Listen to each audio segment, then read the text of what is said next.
on a hushed woodland path where sunlight dappled through the emerald canopy. A lone badger named Barnaby shuffled along, his usually stout frame slumped with a profound sense of loss. The vibrant scents of the forest, usually a source of joyous exploration, now seemed muted, carrying only faint echoes of his family's comforting musk. A fierce storm had swept through their beloved set days ago, a furious tempest of wind and rain that had torn through the earth, leaving a gaping chasm where their cozy home once stood. His parents and siblings were gone, swallowed by the unforgiving earth, leaving Barnaby adrift in a world that suddenly felt vast and cold. Each rustle of leaves, each snap of a twig under his paws, served as a stark reminder of the familiar sounds that were now tragically absent. He remembered his mother's gentle nudges, his father's gruff but reassuring presence, and the playful tumbles with his brothers and sisters. Now, only silence answered his soft whimpers, a silence that echoed the hollowness in his small badger heart. As he ambled near a tangled thicket of thorny bushes, his keen nose twitched, picking up a faint scent of distress.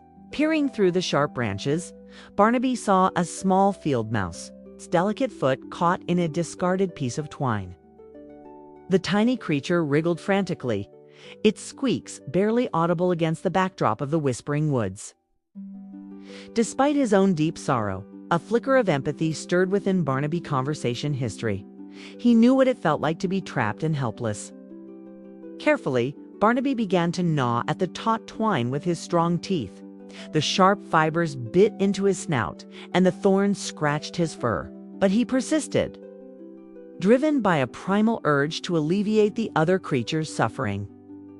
Finally, with a snap, the twine broke and the little mouse tumbled free, its tiny heart pounding like a trapped bird. The mouse, its eyes wide with relief, looked up at the large badger.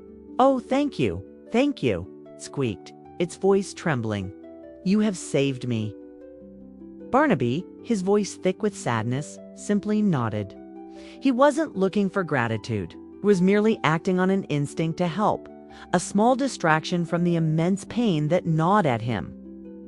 The little mouse, sensing Barnaby's deep sorrow, tilted its head. "You seem very sad, Mr. Badger." Barnaby sighed, the weight of his loss pressing down on him. "My family, they are gone. The storm." His voice trailed off, unable to articulate the enormity of his grief.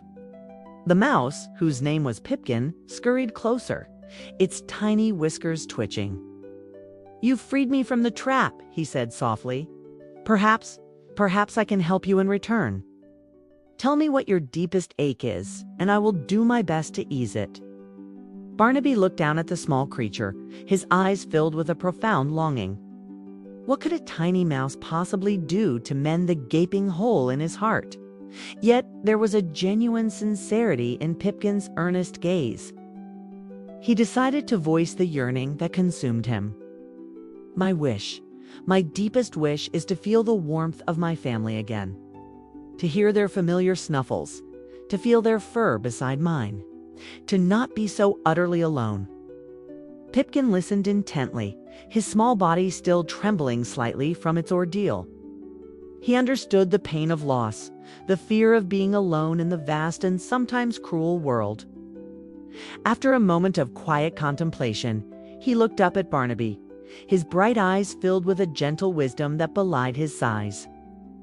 "Your family is gone, Mr. Badger, and that is a great sorrow. But their strength, their love, these things do not vanish. They live on in your memories, in the way you care for others." Barnaby's heart sank further. He knew Pipkin spoke kindly, but words of comfort could not replace the physical presence of his loved ones. He had resigned himself to a solitary existence, the lone badger of the woods, forever haunted by the ghost of his lost family. But Pipkin was not finished. He scurried to the edge of the thicket and peered into the dense undergrowth. "Come with me, Mr. Badger," he chirped. "I know a place, a quiet burrow not far from here." Intrigued, and with nothing left to lose, Barnaby followed the little mouse as he darted through the tangled roots and fallen leaves. Pipkin led him along a winding path, his tiny form a surprisingly capable guide. After a short journey, they arrived at the base of an old oak tree, its gnarled roots forming a natural hollow in the earth. Pipkin squeezed through a small opening and then turned back to Barnaby. "Wait here for a moment." Barnaby waited, a sense of nervous anticipation fluttering within him. What could possibly be in this hidden burrow? He couldn't imagine anything that could truly fill the emptiness he felt. Then he heard it. Faint, whimpering sounds, so soft they were almost lost in the gentle breeze. His ears perked up, his senses on high alert. The sounds were familiar, yet he couldn't quite place them. Pipkin reappeared at the entrance of the burrow. "Come in, Mr. Badger," he said softly. "Come and see." Hesitantly, Barnaby squeezed through the opening, his larger frame making the passage a tight squeeze. As his eyes adjusted to the dim light within the burrow, his breath caught in his throat. Huddled together in a small nest of dried leaves and soft moss were 3 tiny badger cubs. Their fur was still downy, their eyes barely open, and they shivered with cold and fear. They were so small, so vulnerable, and their plaintive whimpers tugged at Barnaby's heart with an unexpected force. Pipkin scurried closer to the cubs, little ones. Their mother was also lost in the storm, Mr. Badger. She was out foraging when the landslide hit, the same terrible landslide that took your family. Barnaby's legs felt weak. He stared at the tiny cubs, their innocent cries echoing the silent howls of his own grief. The realization hit him with the force of the storm itself. These little ones had suffered the same devastating loss as he had. Their mother, like his, had been a victim of the unforgiving power of nature. A wave of profound empathy washed over Barnaby, eclipsing the sharp edges of his own sorrow. He saw his own vulnerability reflected in their tiny trembling bodies, his own orphan state mirrored in their helpless cries. He understood their fear, their hunger, their desperate need for comfort and warmth. Without a second thought, Barnaby nudged the smallest cub closer with his nose. The tiny creature instinctively burrowed into his fur, its trembling subsiding slightly. The other 2 cubs, sensing a source of warmth and comfort, also edged closer, their small bodies pressing against his. As the 3 orphaned cubs nestled into his fur, their tiny whimpers gradually softening into contented sighs. A remarkable transformation began to occur within Barnaby's hollow heart. The icy grip of loneliness that had held him captive began to thaw, replaced by a nascent warmth, a flicker of purpose he hadn't felt since the storm. He was no longer the lone badger, haunted by the ghosts of the past.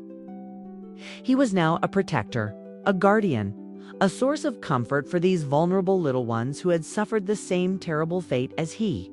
The loss of his own family would always be a part of him, a deep scar etched on his soul. But in the trusting warmth of the orphaned cubs nestled against his side, he felt the first stirrings of hope, the promise of a new beginning. He would teach them how to forage, how to dig, how to navigate the dangers of the woodland. He would share with them the stories of his own family, keeping their memory alive while building a new legacy of resilience and love. He would become the leader they needed, the protector they deserved, honoring the memory of his lost loved ones by nurturing these new lives entrusted to his care. As the first rays of dawn filtered through the trees, casting a soft glow on the makeshift family huddled together in the hidden burrow, Barnaby felt a sense of peace he hadn't thought possible. His heart still ached, but it was no longer solely with sorrow. It swelled with a fierce protectiveness, a deep sense of responsibility, and the unexpected comfort of a bond forged in shared loss. Luna, the lone wolf on the frostbitten mountain, had found a similar solace in the orphaned pups. Patches, Flicker, Squeaky, Pip, and Dipsy had all discovered new families in their moments of deepest despair. And now Barnaby, the lost badger, had found his burrow, not as a place of solitude, but as the heart of a new, unexpected family. His legacy rewritten in the gentle twitching of 3 tiny noses nestled against his warm fur.